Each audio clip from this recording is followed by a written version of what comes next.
If you believe that the way you think has some effect on your life, and you think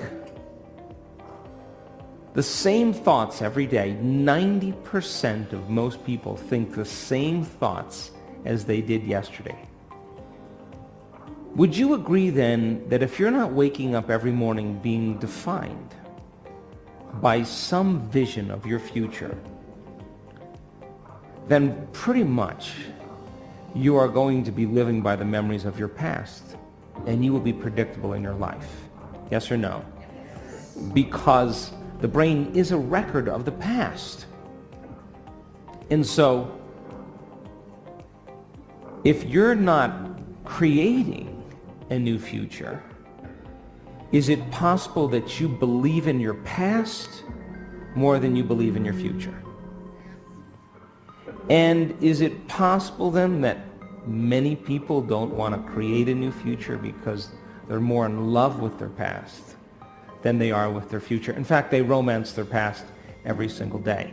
So then is it possible then that that person in the same brain circuitry and the same emotions of the past are viewing their life through the lens of the past?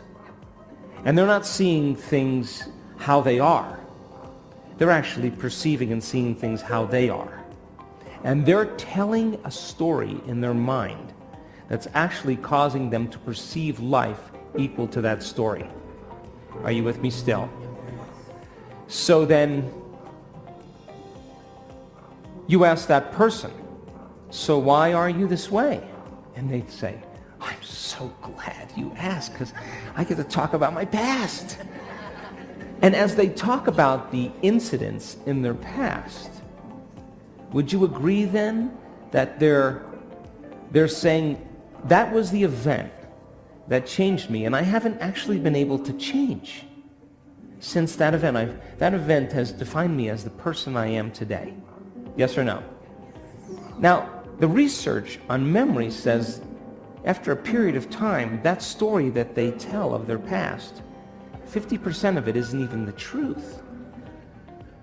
So they're making stuff up. They are reliving a miserable life they never even had, just to reaffirm, to recreate the emotions, to excuse themselves from changing. So then most people then, they may say with the 5% of their conscious mind, I want a new life, I want a new relationship, I want a new career, or I am healthy. But if 95% of who they are is subconsciously programmed into the past, then that thought of their health, that thought of their wealth is never going to make it to the body, because the body is programmed into the past. How many people understand? So then if you teach a person then how to be defined by a vision of the future instead of the memories of the past, then they would have to really start thinking differently. Would you agree? They would have to start making different choices than the choices that they always make. Yes or no? They're going to have to start doing different things and breaking certain habits. And that's going to be uncomfortable. Yes or no? Because the body's going to say, why are we doing this? It's so much more fun suffering than going out for a walk into joy. I don't know if I believe in joy. I believe in suffering. The body goes back. And so then a person would have to stop talking certain ways. They would have to start staying away from certain experiences with certain people. You know what I'm talking about, yes? And they would have to examine their emotional state every single day. They'd have to stay conscious of their emotional state, because the moment they started feeling suffering, they just disconnected from the energy of their future. They're back to the energy and the emotions of their past. So then, teaching people then how to be defined by a vision of the future every single day means they're going to be uncomfortable. It's going to be unfamiliar. There's going to be some uncertainty, and you may not be able to predict the next moment because you're no longer feeling like you. That's the moment you just left the known and you stepped into the unknown. Are you with me still? Now, if the body has been conditioned into the familiar past or the predictable future, and the body has become the mind of the past or the predictable future, would you agree then the body would say, "What are you doing?" And the body would say, "Listen, let's get you thinking like you've been thinking." And it starts influencing the mind. And people start hearing the chatter in their head. And if you respond to just one of those same thoughts, like start tomorrow, you'll never change, it's your ex's fault, it's your mother's fault. If you respond to one of those same familiar thoughts, those same thoughts lead to those same choices, which lead to the same behaviors and create the same experiences and produce the same emotions. A person says, "Oh, this feels right, this feels better to me." No, they're back to the same comfortable self. Yes or no? And this is why change is so hard.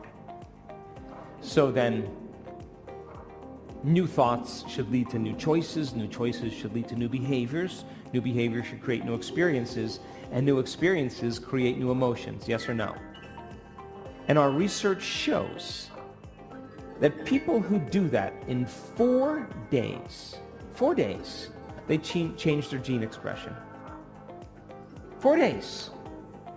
4 days. And don't you know, I know in the first day they don't want to do it, and they want to go back to laying down, and they hate me, and write an email, I'm a liar, all that stuff.